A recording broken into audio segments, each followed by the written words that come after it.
international law has been very clear that what Israel is doing is immoral, is illegal. Two of the key principles under international law are proportionality and discrimination, and it is a crime under international law to punish an entire population, collective punishment. For 2.3 million people, the vast majority of them civilians, the vast majority of them under 18, what they have lived through will leave lifelong traumas, will leave lifelong psychological scars. Peace be upon you. Welcome to episode 6 of Let's Review. There's been a bit of a gap since the last episode, but we are back with a very, very special guest. The situation in Palestine and Israel, unfortunately, seems to see no end. The situation is getting worse, and we're seeing even more people being killed and injured with apparently no end in sight. So whilst we've spoken to people from all sorts of denominations, religious denominations, journalists, etc., I really wanted to also, in this podcast, bring someone who's been involved on the political side, on the governmental side, and to discuss with us things relating to foreign policy, the use of arms, but generally about the situation in Palestine and Israel from the vantage point of someone who has in-depth knowledge from a governmental position. Who better than someone who we have today? Today I have a very special guest, someone who was previously the Director of Congressional and Public Affairs at the U.S. State Department's Bureau of Political and Military Affairs for over 11 years. He was part of Biden's administration. And part of this guest's responsibility was shaping and implementing the strategy in support of U.S. security assistance, namely arms transfer and global defense partnerships.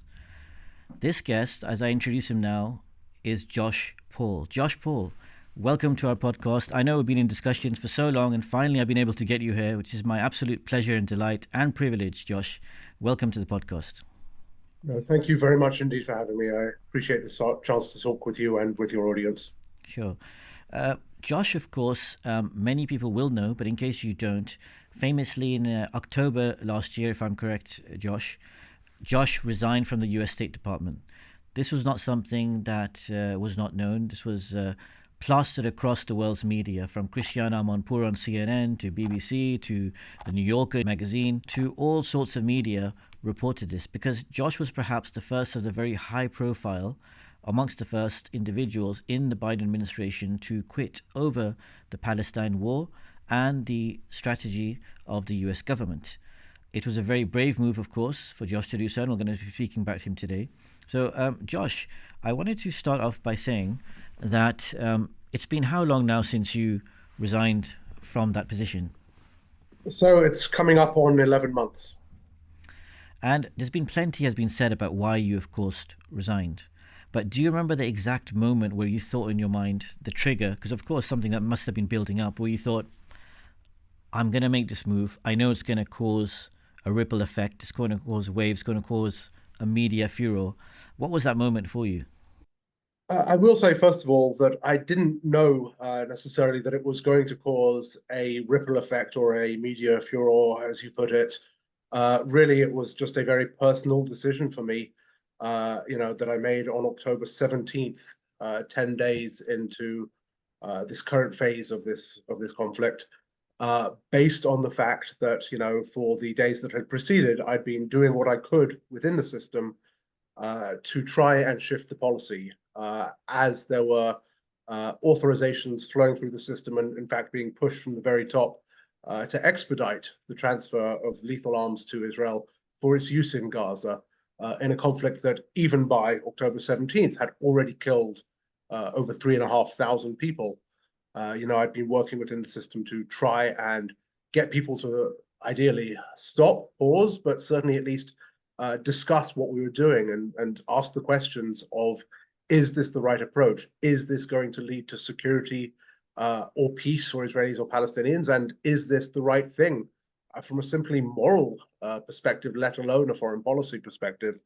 It was at that point where it was clear to me that there was not any room within the US government for that discussion, for those sorts of considerations. And yet there was a compelling need for this to be a topic of discussion, this question of, should the US be providing these arms that were and continue to make us complicit in atrocities, in war crimes. So faced with the absence of the ability to have that discussion within government, again, it's not that there was necessarily a trigger point, but just the realization that there was nothing that could be done inside, but perhaps something that could be done outside. And for that reason, I had to resign. So, Josh, when you resigned, what happened next? Like, how quickly, or when it reached President Biden, it reached the government, what was the immediate reaction at the time internally? So, in a way, the internal reaction preceded the external reaction. In that, before I, released a public statement, which I did on my LinkedIn, it's my only social media, and the intent there, was really just to inform friends and colleagues why I was doing what I was doing. I didn't put out a press release or anything like that. But before I did that, I did sit down inside the State Department with my boss and with other senior leaders and say, I'm resigning over this issue. And they said to me, well, would you like us to find you something else to do in the State Department where you're not touching this issue? And I said, no, I'm not just resigning so that I'm not complicit. I'm also resigning so that I can push back against this. So people understood that I was resigning, in order to take this on, to an extent in a public way. But they were understanding of that. I think there were, and there remain a lot of people in the State Department who do understand that what we are doing is fundamentally wrong, is fundamentally immoral, is fundamentally not in America's own interest, but who have not necessarily been willing to take the same steps or approach that I did. So I would say that there was already certainly an awareness within the department. And then, since my resignation, I've continued to hear from officials, not only in the State Department, but across the US government, some of whom are struggling and have been for months now with their own consciences, with their own decision making.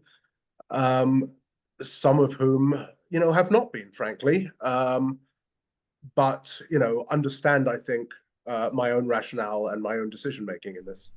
But Josh, I gave the very formal kind of introduction of your role, but before my next question, my important question, I want to just break it down for the audience. So essentially, if I've got it correct, your department and part of your role was to sign off arms transfers to places like Israel. Have I got that right, or could you correct me if I'm wrong? Yeah, no, that's correct. So the Bureau of Political Military Affairs in the State Department is the part of the US government that is foremost responsible for security assistance, which is the funding that the United States provides to countries to establish and to expand their defense capabilities, and arms transfers, which are, of course, the actual weapons transfers themselves. And that is a global portfolio. The US is by far the world's leading exporter of arms, about 41% of the global market. And so in my role there, I was part of the chain of approval, particularly for major arms transfers, which, as you said, certainly go to Israel, but also go to, countries ranging from the UK to Ukraine to Japan. Again, it's a global portfolio. So what would you say is the last kind of, before you left your department, the last major kind of transfer that was signed off by your department? Um, so I'm, obviously my focus for the last year has been very much on the Israel-Palestine piece, but the issues we were working on, which, were notified either at the time or have been since, were things like, for example, there's a fighter jet case for Greece and for Turkey. So that was, for example, one of the others Okay. that were bubbling up at the time. So you mentioned already, and I was quite interested looking at the research. So they say about 69% of the US accounted for 69% of Israel's imports of major conventional arms between 2019 and 2023. That's followed by Germany, which has Israel signed a $3 billion deal with Germany to buy many things to be delivered from 2031 onwards. And then after Germany, I believe it's much further down and much less significant is Italy. And after Italy is the UK, which are the biggest exporters of arms to Israel. Now, as you know very well, in the last kind of a few weeks or a few months especially, this issue or this conversation around arms and weapons has taken a whole new chapter in the media. My first question is, why is that so? Because the conflict from the beginning, of course, there's different aspects, humanitarian aspects, political aspects. But now the weapons aspects has suddenly taken a center stage. You've had Britain apparently revoking certain licenses, but there's a debate around that. Why is this suddenly taken such a center stage in the media globally, this issue of the arms and Israel, etc.? I mean, it's hard for me to say, how the debate has played out in different countries. Certainly here in the United States, it has been a constant debate, I would say. There have been, a number of high-profile US arms transfers to Israel and a number of high-profile efforts to prevent those transfers, both through the US Congress and through litigation. So here, at least, it has been a constant drumbeat.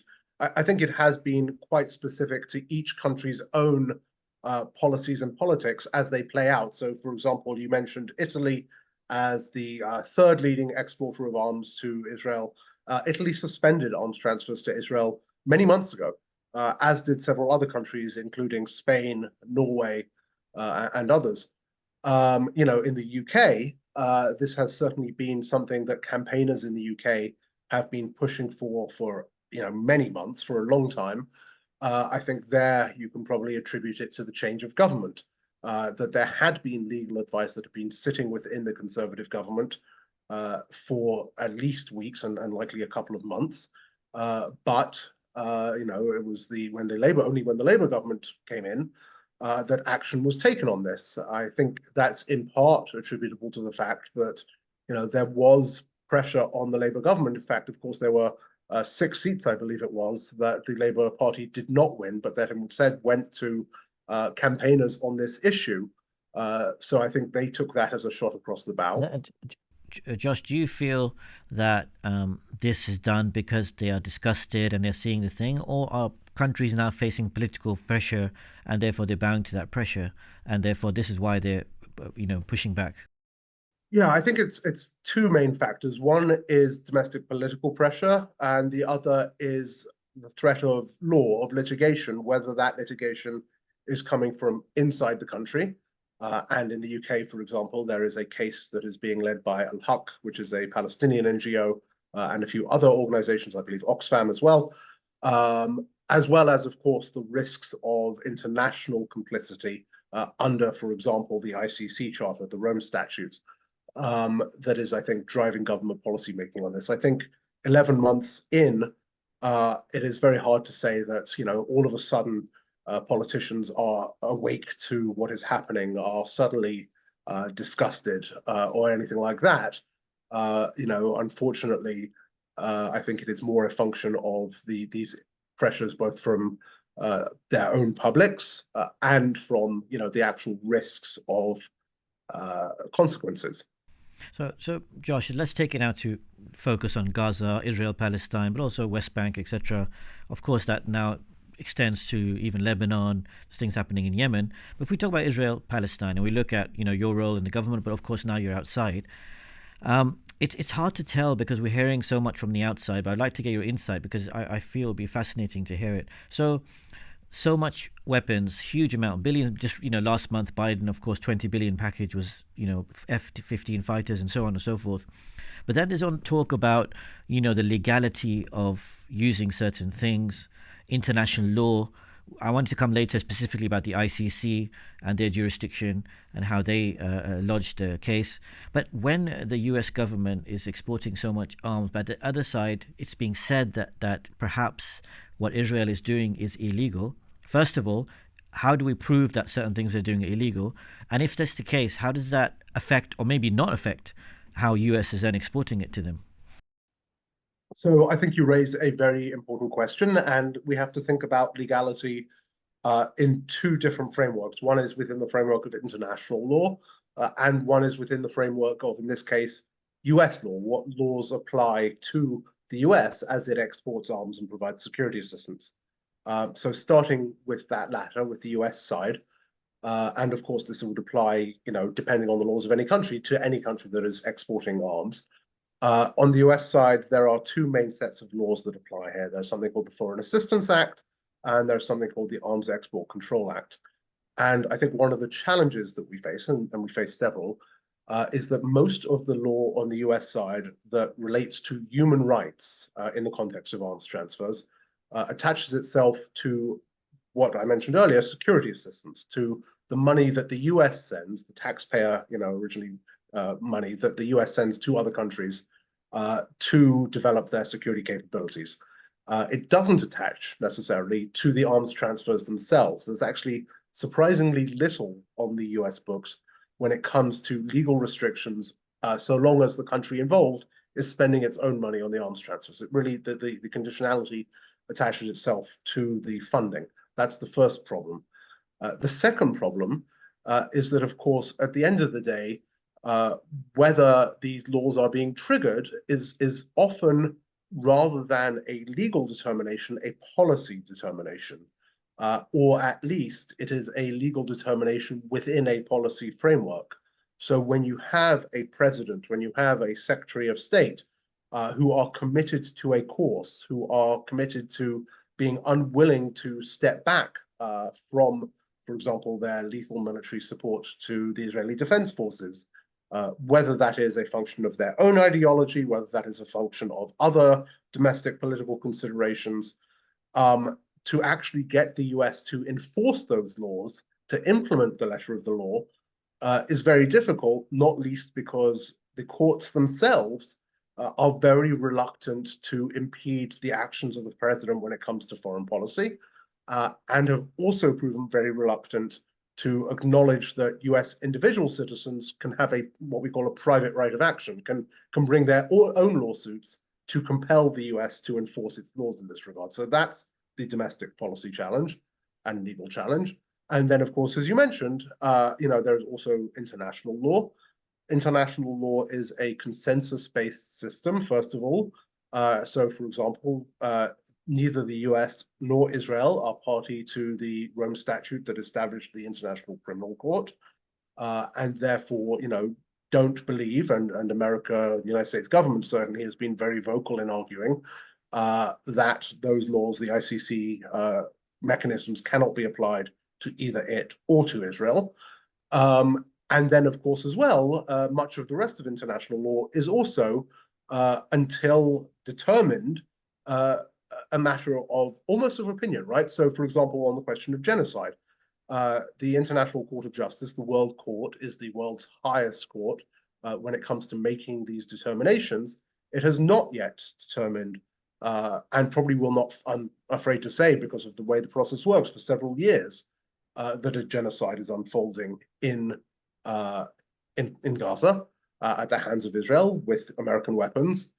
And so the problem you face there is, whether you are trying to enforce the law in the US or whether you are trying to persuade the US that what it is doing is illegal, if it does not want to agree until there is a binding decision or, a finding by the ICJ, it can continue to say, well, that's just what some people are saying, but that's not what we think. And it can continue to skirt. And then even if there was, the final point on this, under international law, it is very hard to bring about any sort of compulsion to compel countries to abide by international law, particularly when you're talking about countries such as the United States that are, very powerful in that respect.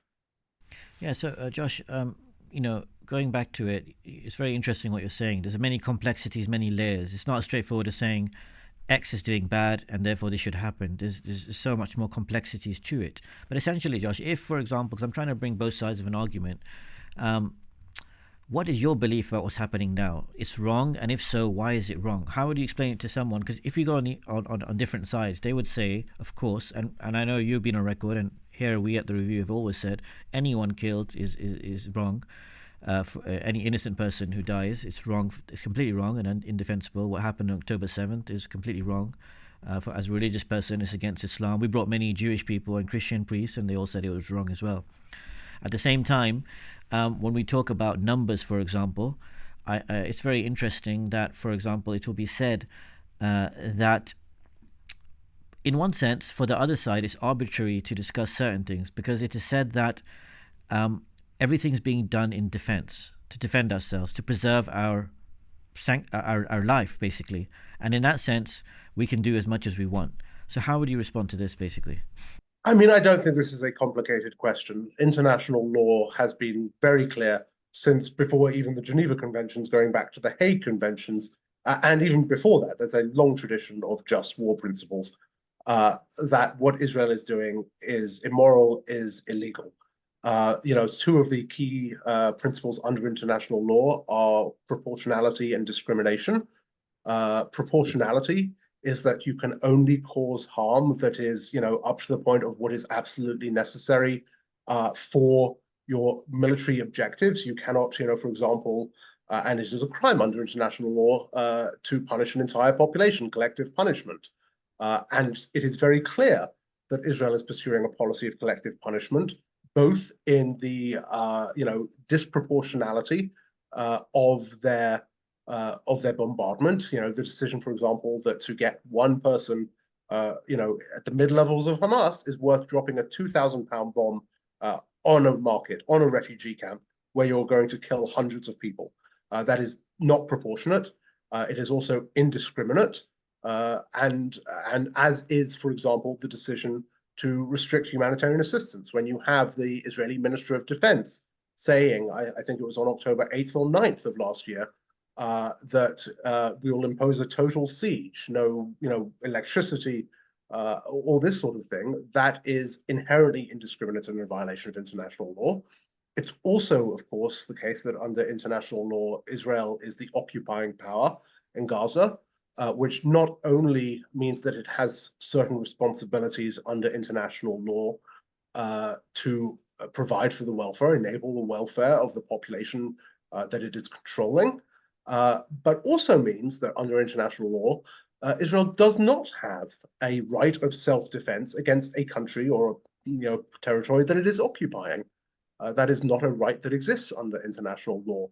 Yes, I think every country does have, a duty to prevent, the killing of innocent civilians in its country. But as Vice President Harris has said, how you do that matters. And the way that Israel is conducting this conflict, in fact, and let's recognize that this conflict did not begin on October 7th, right? That many of these principles that I'm talking about, particularly Israel's responsibility to an occupied population, were being violated long before October 7th, as was this principle of not conducting collective punishment. So there is, first of all, a long track record here, but I think it is very clear that Israel is acting in a way that is disproportionate, that is indiscriminate. In fact, even President Biden himself has used that word, and therefore is in violation of the laws of armed conflict. But Josh, on the Israeli side, they would then argue that, and often you've heard it, it's repeatedly said that they've gone to their maximum possible efforts to try and prevent this. They said they've done everything they can. They've warned people before. They've created safe zones. Often it is said that the combatant to civilian ratio, death ratio, they would argue, is far superior in terms of the positive side than the Gulf War, American wars, Russia-Ukraine war. And they then point to the fact that any war would have to have deaths, but we are doing much better than any other Western nation in modern history. I'm sure you've heard this. This is the argument on the other side. It's laughable. I mean, so yes, they have designated safe zones. They have also bombed those safe zones. I should also note that it is a war crime to force the transfer of populations and to move populations around. So even when they are saying we are creating, hey, look, we're creating safe zones for people to move to, that itself is a war crime. You have to operate where you are and be discriminated in those strikes. And when you do move a population, it can only be to conduct a discrete operation in a discrete time frame. It is not, hey, everyone in the north of Gaza, go to the south. So Israel's own explanation of how it is abiding by the laws of war, how it is mitigating civilian harm, is itself an admission of war crimes. I think that's important to recognize, of course, the way it has done that as well. This notion, for example, you'll recall that it split Gaza into several hundred zones and then, originally sent out text messages to a population that didn't have any means of receiving them. So there have been, repeated examples of such violations. Again, as well, the restrictions on humanitarian assistance, on food and medicine going into Gaza, which led to what USAID called the fastest expansion of a famine in the post-World War II era in history, really, is again itself as well a violation of international law, a crime against humanity. I think To that, the other side would say they've provided more food than they've ever had, brought more shipments of aid than they've ever had, to that's alleviate that. yeah, no, I recognize that you're saying what they're saying. That's fundamentally not true, right? So prior to last October, there were 500 truckloads a day of food and supplies, humanitarian supplies going into Gaza. For many, many months, we have seen examples where it has been 0 truckloads a day, 20, 40. And so it is, and particularly since the Rafah crossing has been closed, which was the main crossing point for such humanitarian assistance, it is clear that there is not enough food going in. And we see this in the malnourishment of the people of Gaza, in the fact, as has been catalogued by the United Nations, that there is increasing not only food insecurity, in fact, food insecurity for all 2.3 million people in Gaza, but also increasing starvation and increasing risk of a generalized famine. There's already been a famine in the north of Gaza. So that is not accurate either. And let's also back up and realize that prior to last October, Israeli policy was already to quote keep Gaza on a diet, and I'm quoting a senior IDF official and as well as senior Israeli policy officials, by keeping the supply of food and those sorts of supplies that were going into Gaza at just actually below what were the UN guidelines for a human requirement for water on a daily basis, a human requirement for calories on a daily basis. So Israel has been starving Gaza for a long time, and we've seen an acceleration of that. That is a violation of human rights, of the laws of war. And then let's also add into that, of course, the use of torture that we have seen in Israeli detention centers, and the use of torture and of rape that has been acknowledged by Israeli officials, which, of course, again, is also a violation of international humanitarian law. So there have been so many different. Would you say, Josh, would that put them, according to them, at equal footing with the people who took the hostages and then killed the hostages and apparently tortured hostages, and there was sexual violence apparently reported? Would that put them at par with such people? I think the law, international law, applies to everyone. It applies differently to state and non-state actors, although there is also a question to be raised of whether Hamas is a non-state actor. But in any event, the law applies to everyone. So I had a question to ask, and I'll explain why I'm asking the question, because this in itself is a very contentious detail. Approximately, not exactly, approximately how many would you say have been killed and injured so far in this recent Palestine-Israel war? I would like to ask you first of all. That's a good question. That's a good question, right? So, because you can see where I'm going, Josh, because every time a figure is stated, I'm interested to know how in the US State Department they see it. Do they accept those figures, or they also contend it? Because every time a figure is said, it is said those figures are untrue. It was taken from the Palestinian side or Hamas side, so therefore they're completely untrue. So then how do we reason to this, and how do you respond to this? So the official, such as it is, numbers that we have are from the Gaza Health Ministry, right? Where I think the count is currently around 41,000 who have been killed, and a recognition that there are others buried under the rubble. The US has relied on these numbers in the past, and in fact, I believe it was last December or maybe January, in a hearing of the House Foreign Affairs Committee, the Congressional Oversight Committee that looks at American foreign policy, that looks at the State Department, the Assistant Secretary of the State Department for Near East Affairs, the US diplomat responsible for US policy across the Middle East, was asked directly, do you believe that the numbers coming out of the Gaza Health Ministry are credible? And the official response from this, US senior diplomat was, we believe they are likely an undercount. So you can cite source and verse on that the US itself has not only recognized formally that certainly the 41,000 figure and the health ministry figures are valid, but that they are likely an undercount.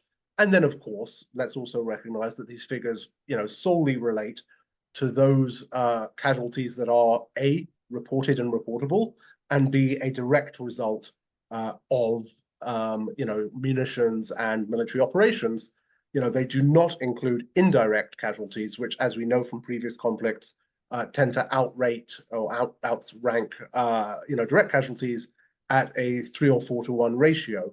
And that is why you then have, for example, the letter in the Lancet a couple of months ago that said the indirect cost of this conflict on the people of Gaza is likely to be in about the range of 186,000. There have been various other calculations. I think it is very hard to believe that it is really just 41,000. And I read a figure somewhere. I read a figure as well somewhere just recently. A report that amongst those who have survived and are injured, a very large proportion have life-changing injuries. Yes, of course, life-changing injuries, and I think when we talk about life-changing injuries, let's recall the unseen injuries as well. I don't know if you or any of your listeners have ever been under any sort of bombardment or have been in a war zone, but for 2.3 million people, the vast majority of them civilians, the vast majority of them under 18, what they have lived through will leave lifelong traumas, will leave lifelong psychological scars. So yes, there will be many thousands of Gazan of Palestinians from Gaza who have lost limbs, who have suffered grievous bodily injuries, and of course there are many who are also suffering because they do not have access to healthcare or medicines for their chronic conditions, whether that be cancer, whether that be diabetes, but I suspect that almost all of them will also have this lifelong struggle with the trauma they've experienced from this bombardment. So Josh, the picture you're kind of building is that from a point of view of the latest weaponry being used against them, the most advanced, latest technologies. And just quickly before I come into that, what kind of, because you know the kind of weapons really in detail, what kind of, how do you describe briefly the kind of weaponry in a more expert way than we would normally do as lay people that's being used against the population of Gaza? So I guess the way I would answer that is, if you think about it first, that there are air-to-ground weapons, right? So bombs that aircraft drop, whether guided or unguided, then and the subset of that as well would be, helicopter-fired munitions. Of course, there are then ground-based munitions like tank fire or artillery fire or mortar fire. And I think it's also worth noting that the government of Israel, the IDF, have also used demolitions extensively to destroy homes.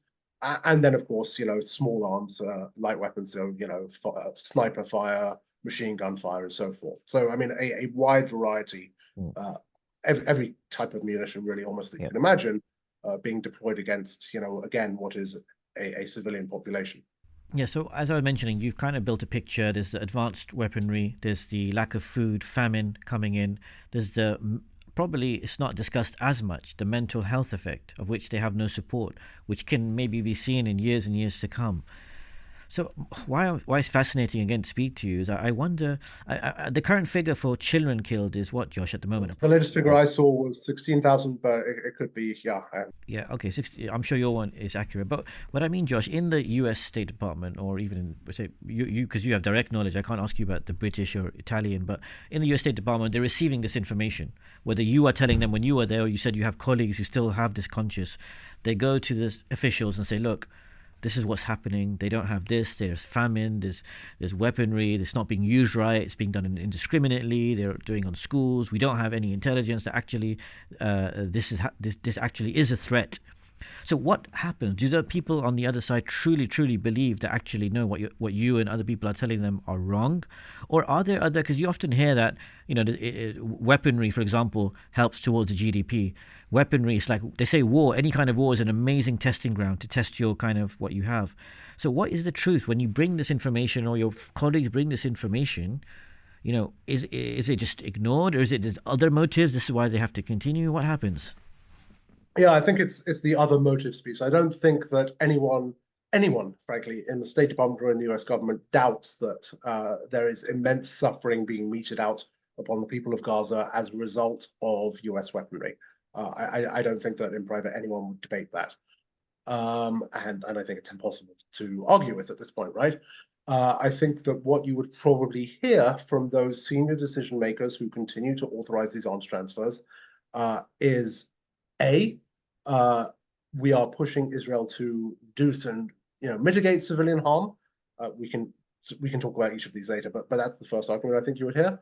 The second argument you would hear is that we are coming up to an election in the US right now, and the political costs of any sort of shift would be harmful to the Harris campaign in particular's upcoming election prospects. And so this is, yes, we'll talk about this, but right now it's just too difficult. The third answer is the one that you started off by saying that, as we've just debunked, Israel has a right to defend itself. It's in people always say, oh, it lives in a tough neighborhood, and it's got to have these capabilities. And, as much as we might not like what they're doing with these capabilities in Gaza, we can't not provide them, because that would just be an invitation for Israel to be attacked by Hezbollah or something. So I think broadly, those are the three arguments we would hear. Again, each of them, I think, fails on the merits and, misunderstands both the facts, the responsibilities, the consequences of these decisions, and makes America deeply complicit in what is happening. But I think that's sort of the broad spectrum of what you would hear from senior officials. I don't think you would hear, no, this just isn't happening. I think you would hear, it is, and it's very sad, but.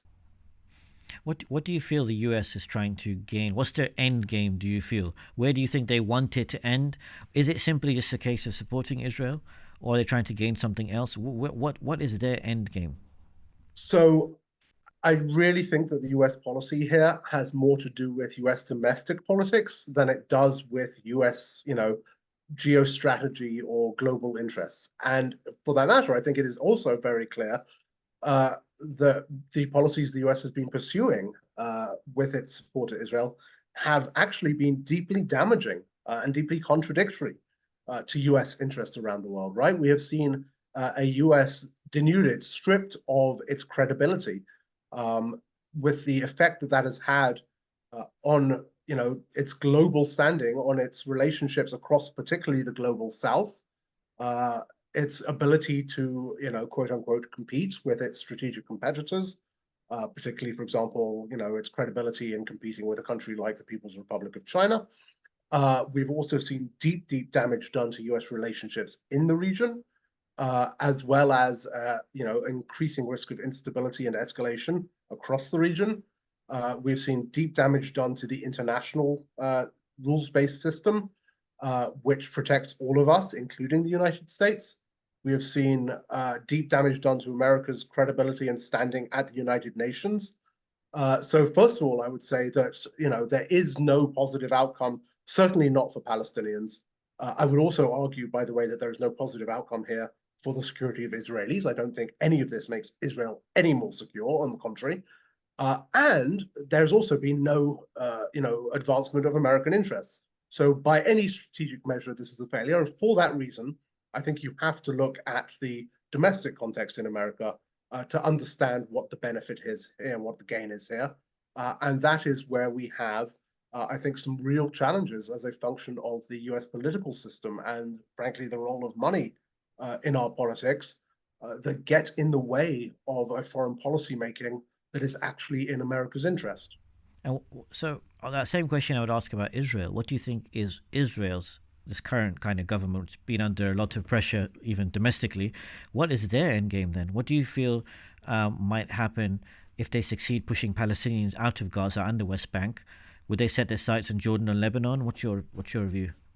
So, I mean, first of all, just in the shorter term, I think that what we see, first of all, is, Benjamin Netanyahu acting in his own political interest. He has this coalition with the far right.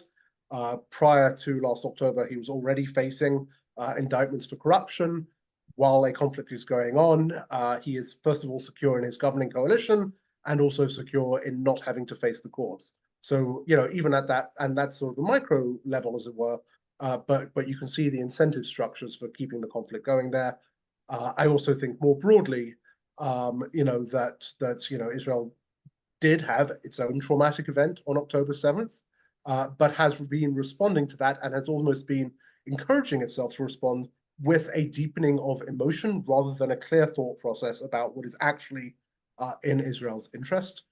As to where this goes next, I do think that there is certainly a risk of escalation.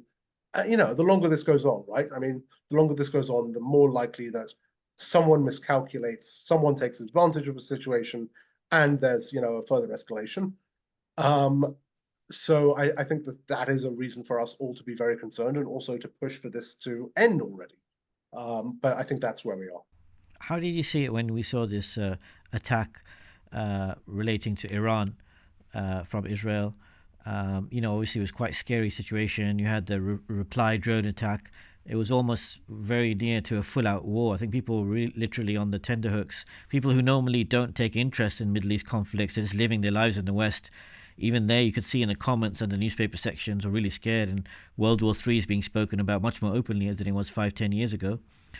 So when you say the likelihood of this happening, how can you contextualize that? What does that mean? Because we've said that many times in different ways. Is it correct to say we stand at the precipice at the moment? It's a very delicate scenario. Yeah, I think that's right. I mean, we saw, as you mentioned, Israel struck an Iranian diplomatic facility in Damascus, which then led to Iran responding with those drone strikes, or drone and missile attacks. Of course, it was the United States for the most part that, and other partners in the Middle East that disrupted, and the UK to be fair, that disrupted that Iranian counterstrike. And then everyone said, "Oh my God, that could have been disastrous," and let's step back from the precipice. And then a few weeks later, Israel killed Ismail Haniyeh, the head of Hamas, uh, in a guest house in Tehran on the day of the new Iranian president's inauguration. And it is only because Iran has not responded to that to date that we are not back on that precipice. I think the saving grace here so far has been that no one in the region, other than perhaps Benjamin Netanyahu and a coterie of officials around him, actually wants uh, a regional war. It's not in the interest of Iran. It's not in the interest of the people of Lebanon. It's not in the interest of the people of Israel. Uh, but it might be in, Benjamin Netanyahu's political interest. Or, of course, there's the risk of miscalculation or accident. You fire Hezbollah fires a missile, and rather than going into a field, it hits a school or something like that. That risk is there, and the same on the other side too, right? So I think that there is significant concern there and significant risk. And you can only get lucky so many times. So eventually, you're going to roll the dice, Would you and would you would you include would you not have to then include the possible risk of the use of nuclear weapons not being ruled out in such an escalating conflict where they have powers which are trigger happy governments who are unhinged in a sense, and many domestic people are standing against them, and as you said, taking emotional decisions. I mean, I don't think that that would be something that would happen right away. I think there would be, a clear, escalation towards that, and I think that that would provide an opportunity for the world community to jump in to the extent it was willing to, and prevent that from happening. Because obviously, that would be not only a disaster in the immediate term, of course. When we're talking about nuclear escalation in the region, Israel is the only country in the region that we have to worry about in that context right now. But I think Israel is also aware that if it was to use such an approach, it would not be many years before it was not the only country in the region with that sort of consideration. So I don't see that necessarily as likely. But sure, of course, anytime you are talking about nuclear weapons, that's not an outcome you even want to start thinking about possibilities for. Yeah, just I don't want to lose sight of the people of Palestine who have been kind of, as you said, it's the massive scale of it. I think sometimes people say, why is this conflict or war taking up so much attention of people?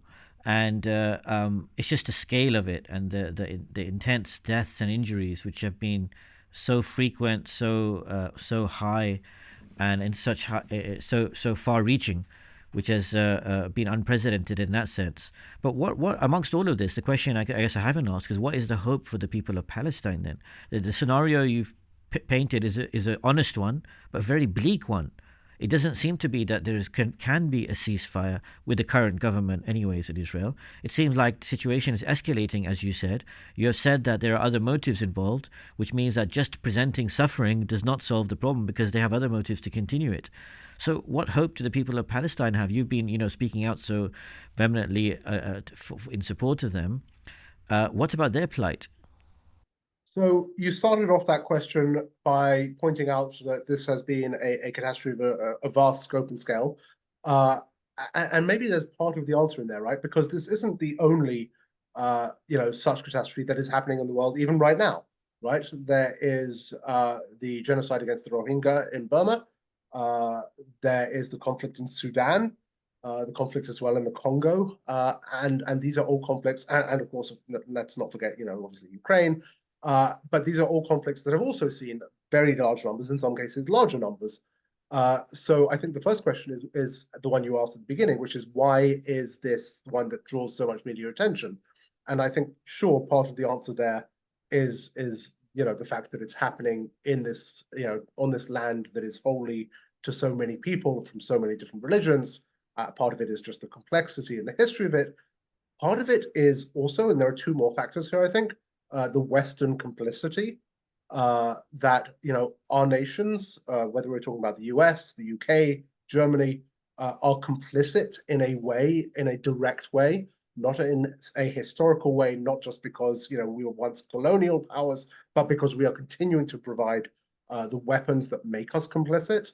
And then the second reason I think that it is also very much in the headlines is because it is a linchpin in many other ways. What we are seeing in Palestine and the Western response to it means that it's not just about Palestine right now. It's also about the future of international law and international accountability. It's also about the future of freedoms in our own countries, right? In America, as in Germany in particular, we have seen attempts by universities to clamp down on protest. We have seen attempts by private businesses in the private sector to fire people for speaking out. So this has become not only an issue of foreign policy, but also an issue of domestic freedoms and domestic rights. And I think there is the answer to your question, if I can, because I think that in that, when you ask what hope is there, I think the hope for both the Palestinian people and for all of us is in recognizing the intersectionality here,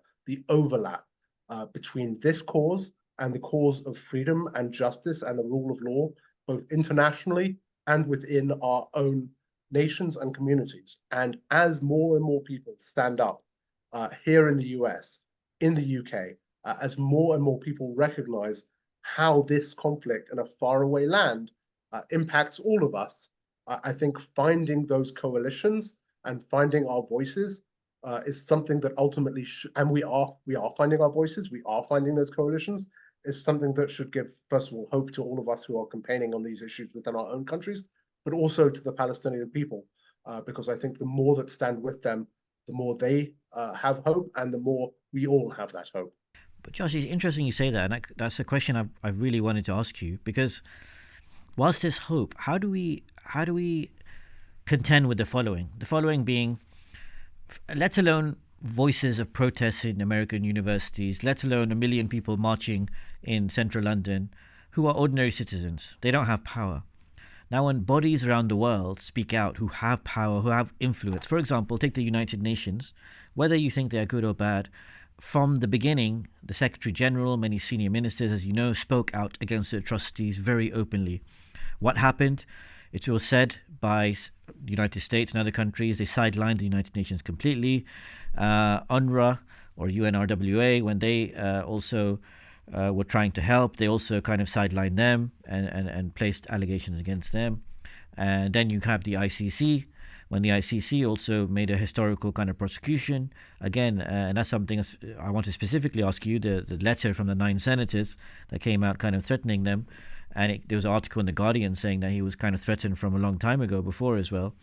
So whilst there's hope, but these are ordinary people you're speaking of in protests and this and that. We're talking about people who have the highest so-called international influence.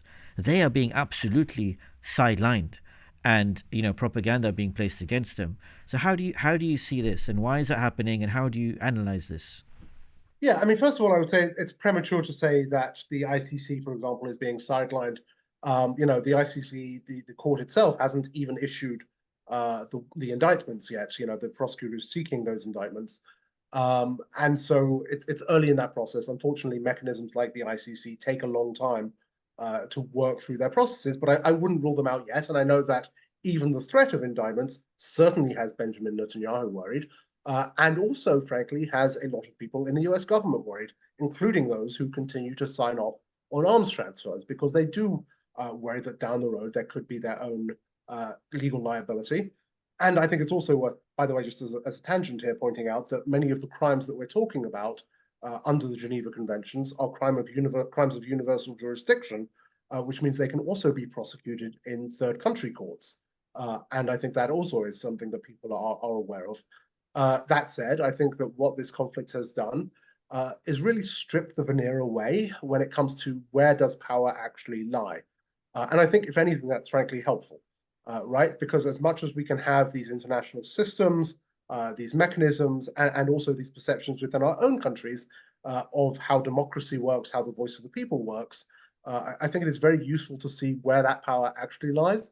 And honestly, yes, I think that reveals a lot of problems and a lot of hard truths. But it also means that we can start a real process of addressing those imbalances in power and those sort of hidden structures of power, and start the process of restructuring them in a way that is in everyone's interest. So, Josh, as you said, there's still a process going on with the ICC, for example. We talk about the ICC because, as you said, it's the highest international court. Not everyone subscribes to it, but many countries do. And when certain countries, it suited them, they did support the decisions even without subscribing to their court. So what I would say is that whilst the process is going on, that initial reaction when the announcement was made that these people would be potentially charged and so on, you saw Benjamin Netanyahu giving statements. You saw the senators coming out and very strong statements from the American government saying, we'll sanction the prosecutors, etc., etc. So why was that? If it's the case that, of course, it's still a process, the final decision has been made, why was that initial reaction so strong? What does that tell you? Well, I think it tells you, first of all, that people are concerned that they have committed crimes. People who are not criminals are not typically terrified of what a court might do. So I think that is the first thing. It is a tell. It tells you, it exposes the inner concerns and fears of the people who could face indictment. I think as well, sure, there is a political aspect here in the US as well, where the US is very, fiercely protective of its independence and the independence of its system. That's one of the reasons it has not signed up to the ICC. And there's always this fear of, global government is coming for us. And so I think part of this is a sort of US domestic, psychological playing out, where it is also useful for people, particularly on the right of American politics, to point to a straw man and say, oh, look, here comes the world court for us. This is why you can't trust international treaties. This is why you can't trust international approaches. We need to be, more isolationist, more independent. So there is also a degree to which people are playing into this for their own political interest. But at the end of the day, I think that what this tells you most is that people recognize that there is wrongdoing here and there is culpability. Josh, you probably saw recently Putin visited Mongolia, and the prosecutor was arguing that, according to the treaties that they have agreed to, he should have been arrested. And so herein lies the issue. And that's what I'd like to ask you: how will this international law actually be implemented if countries who are subscribed to it, on either side, it could be Putin, could be Netanyahu, Hamas leaders, that when they visit the countries where they're supposed to be arrested, they're not arrested? Does this kind of indicate towards a breaking down of international law? So the ICC, the Rome Convention, does certainly say that countries that are party must, if there is a warrant for someone, must arrest that person. But then it provides a series of things for the court to consider, including whether doing so would put that country at risk, would create threats to the defense and security of that country. So I think you can see how, in the case of Mongolia, sitting next to nuclear-armed Russia, that you could see how Mongolia might not be that particularly eager to arrest the president of Russia when he visits its territory. I think it would be much, much harder to make the case for most countries, that once a warrant is issued for Benjamin Netanyahu's arrest, that arresting him would pose a threat to their security. Israel is not going to attack Spain, for example. I think that, it's unfortunate that, President Putin was able to visit Mongolia, but that doesn't mean, he was not able to visit, for example, and avoided attending the summit of the Brink countries, so-called, in South Africa last year, because he was afraid of being arrested. And I think the same would apply to Prime Minister Netanyahu. The fact that something doesn't happen one time, sure, is something that we should be concerned about, but it does not at all mean that the same would apply when Prime Minister Netanyahu or Minister Gallant travel overseas. I have two last questions for you, Josh. One, we haven't spoken about Britain, where I am, and actually, I have to admit, Josh, when you first resigned, and I knew you were from the U.S. State Department, I was expecting you to come out with an American accent, maybe from New York or California, and when you came out with a British accent, it kind of caught me off guard. So I guess that's another personal story in itself, and how you ended up in a senior position in the U.S. State Department. But I wanted to ask the role of Britain. On the one sense, there's been a huge debate recently about the revoking of the licenses. There's been a chief rabbi here, other people saying it's an atrocity, that how could they do this to lose support of their ally. On the other side, people say that Britain's role is peripheral anyways. It's only 40 million or something, and in a scheme of tens of billions, they're not actually contributing much. But how do you analyse this recent revoking of the licence, argument from both sides, passionate debate? Which vantage point are you coming from at with all of this? So, in practical terms, yes, the UK is not a critical to Israel's ability to conduct warfare. I would say it was disappointing that the UK decided not to include amongst those licenses it was suspending the export of parts for the F-35 fighter jet. We know that Israel has been using the F-35 to bomb Gaza. I'm hopeful that the UK will work with the US to find a way to do that, because I think it is relevant, it is important, and it does create liability for the UK. But I think on that note, I think where the UK's greatest role here is potentially is in its relationship with the US, right? The UK and the US are each other's closest allies. And I think the US does listen to the UK's voice. We also share a legal history in terms of the origins of our law and common law. And so, first of all, I think when the UK makes a decision to suspend arms transfers on the basis of its laws, that is, first of all, something that spurs some further review and discussion within the US legal system itself. But to the extent that the UK could weigh in on the US government and in the US court of public opinion to make these arguments and to press the United States, I think that is probably where Britain's voice is most valuable. Okay.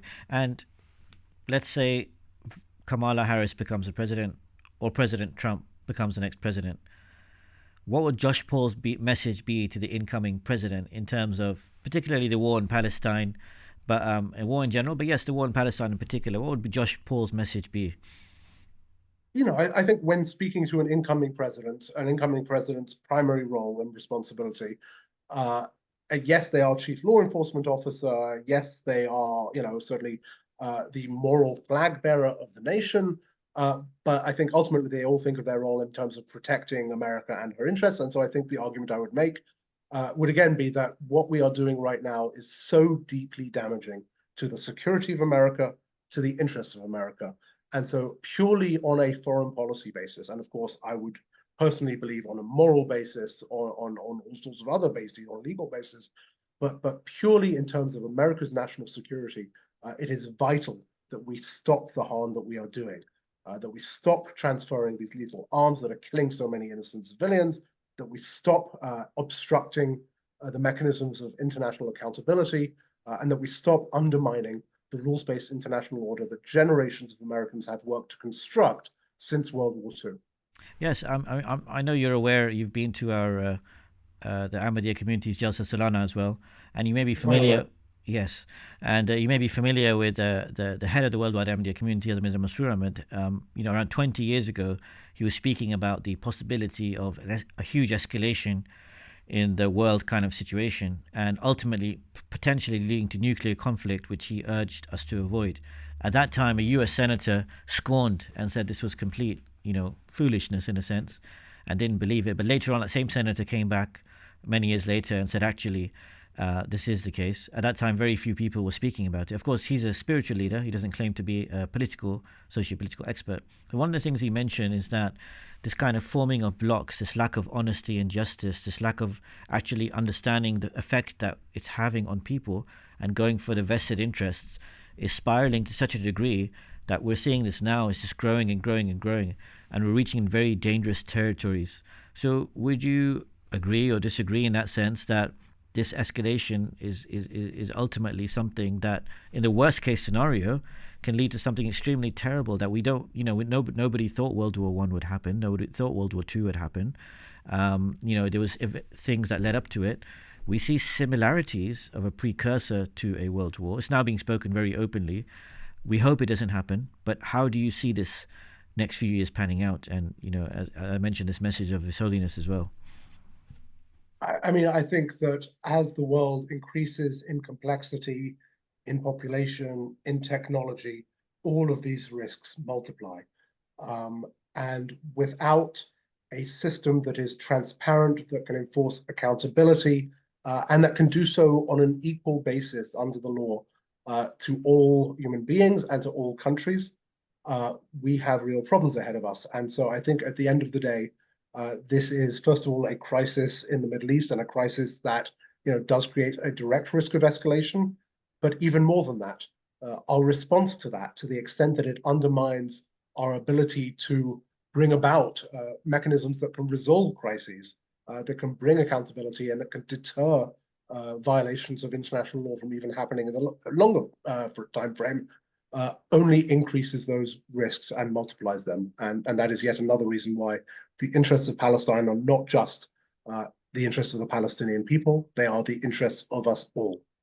Josh, I want to say thank you so much. I promised you an hour. I think we've just about reached an hour. I think you need perhaps a glass of water. I've made you talk so much. I feel like I should have asked you to take a glass of water before, but please do that. But Josh, it's been absolutely insightful and fascinating. I've learned a lot. I'm sure our audience have learned a lot. You come with from a very special perspective, and you shared that with us very openly. And I wish you all the best for your kind of campaign, so to speak out for the truth. You took a very brave stand. Josh, have you faced any backlash since you have resigned?